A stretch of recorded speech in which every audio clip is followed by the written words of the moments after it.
Welcome, thank you for coming. So we're 3Play Media. We're a captioning, transcription, subtitling, audio description company. We're in the video accessibility space. We are all about really making the process easier for publishers and institutions that are putting content up online. And that's a really important part to all this, and really reducing the barrier to making content accessible, because that's really important. Yeah.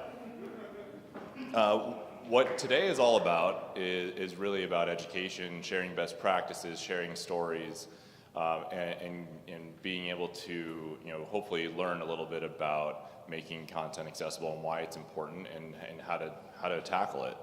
So one thing you'll see on our website is a number of resources. These are all free. We definitely encourage people to check them out. We're going to be posting sessions from today on our website as well. So please do feel free to check that out. In addition to the how-to guides, we've really been working quite a bit on industry research and kind of how are institutions tackling this challenge. What about the viewers? What do the students say in the education space? This is something we're going to be doing more and more on as well, because that is also really important. A lot of what we're going to be talking about today is somewhat related to accommodation. One of the messages we really want to deliver is why accessible video is actually just better video for everyone. So let's talk about that. So first, captioning. Let's all make sure we're on the same page. Captions originated in the 1980s for broadcast television. So if we look at, it's a little hard to see this image here, but this is a still frame of a show. And if you look at it, you can't really tell what's going on. In fact, it might be nothing, but it might be something. And if you turn the captions on, if you weren't hearing what was happening, you'd realize this is actually a pretty important scene. And if you watch Stranger Things, you have a really good sense, oh, this is actually, something's about to happen. And then even if you don't watch Stranger Things, seeing this kind of makes you think, what's going on here? Because that's not a normal thing to see. Clearly there's something happening.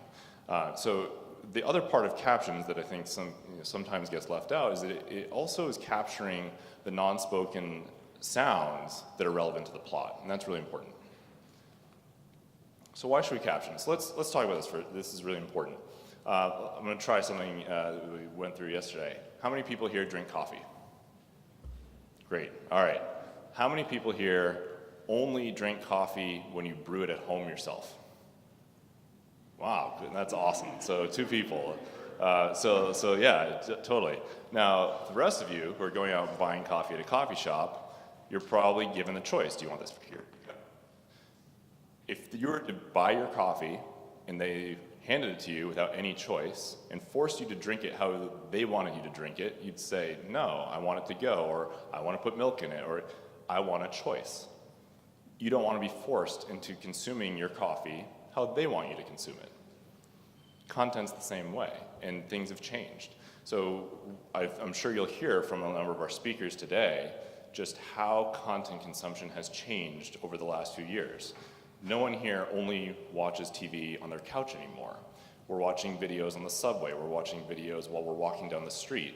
Where people are watching videos while they're supposed to be working. I mean, things have just changed dramatically. And so the idea of why captioning, why audio description has just dramatically changed, and it's not just about accommodation, it's actually about enabling content consumption. So in a recent study from Facebook, where now video is king, we saw that, or they saw that captions actually increased viewing time by 12%. Now, that's a huge increase, especially if content is your business. And they also noticed that 41% of the videos are completely incomprehensible without the sound or without captions. Now, what's really interesting about Facebook videos also is that it's completely changed the way some people are producing content. People are actually producing content that's text only because of this. And the other part is that 80% of people would react negatively to content that doesn't have captions or sound because it's just going through your feed. So let's take a look at that. So if you're looking at your feed and you don't have captions, you just keep going unless you have your headphones in. But even then, you have to click on the video and open it up. It's not a very good user experience. Whereas if you're going through and the captions are there, you actually stop and start watching it. And I've done it myself where I'm sitting there, I'm just quickly going through my feed, all of a sudden I've read a video essentially for the last 2 minutes. And I have no intention of watching it at all. So on the education side, we did a really big study with Oregon State University. This student study, which is a nationwide study, it did not single out students who needed accommodation. This was just students in general. 98.6, that's nearly everyone, found captions helpful. And they use it as a learning aid for the most part, 75%. And the number one reason for captions wasn't because they couldn't hear the content or that they needed captions, it was actually to help them focus. Really interesting. So of course there's the accessibility side, and we don't want to ignore that because that's a very real, very big reason for this. But what's interesting is 71% of people with a disability will leave that website immediately if it's not accessible. But there are 48 million people who are deaf or hard of hearing, 24 million people who are blind or low vision. That's a huge population. So if you go back to the coffee example, what coffee shop is going to say, we're going to count off every 5 people? Nope, you just go ahead, don't even bother.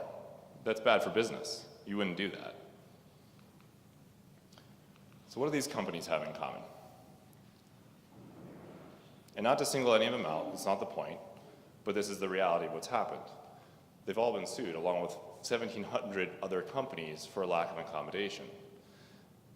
Part of what's happening now is with the change in landscape of content, unfortunately, there are organizations that are spending more time trying to sue people than to help educate and show how easy it is to actually caption content or describe content now.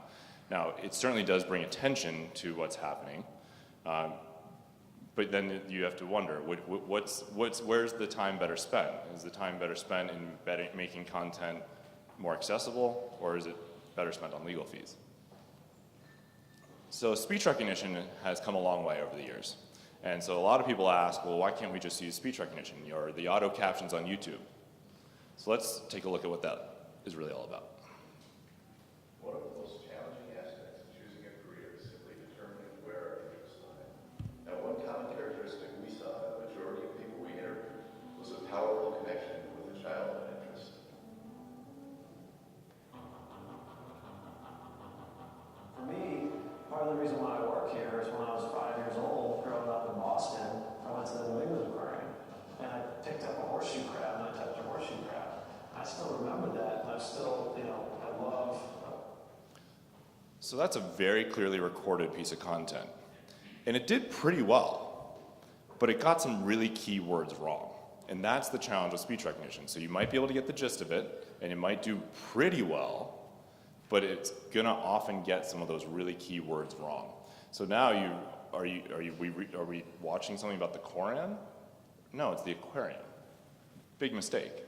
So there's still some things that we need to work on with speech recognition. It's come a long way, but it can't stand alone for this application. So then the other side of captioning or certainly accessible content is audio description. So audio description is almost like the inverse, and the idea is it's for blind and low vision users, and it provides an auditory support for what's happening on screen. So let's try this. So I'm going to ask everyone to close their eyes for a second and try to follow along.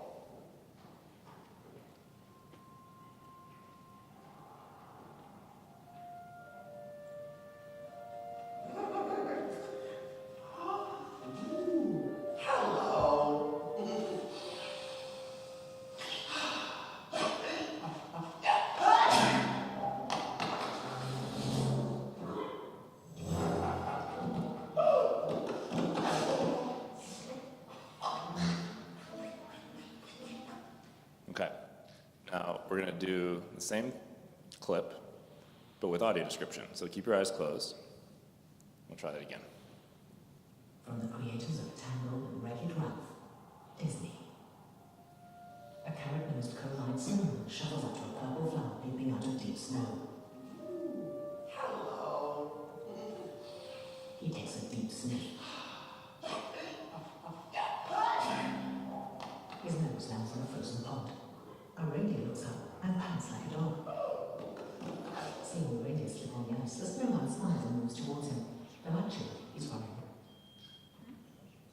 So you can tell right away, it's a completely different experience. If you've got a piece of content that is extremely visual and maybe not as auditory in terms of what's being spoken, you have no clue what's happening.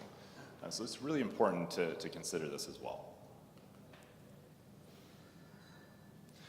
So one of the challenges with audio description, I think one of the reasons why a lot of people aren't as aware of it, is that it's expensive. The process has not been built out as well as captioning has. There hasn't been as much innovation around it as captioning has over the years. And because of that, there's been successful kind of pushback to keep the scale or the requirements lower. So this is one of the biggest projects we've taken on over the last year to make it more scalable, to think about what pieces of technology can be used. And one of them right now is the idea of synthesized speech. And what can you do with synthesized speech, assuming that you've got humans who are doing the writing, to make sure you've got accurate description, but can start to find ways to make it more scalable. So that's something that we're spending quite a bit of time on.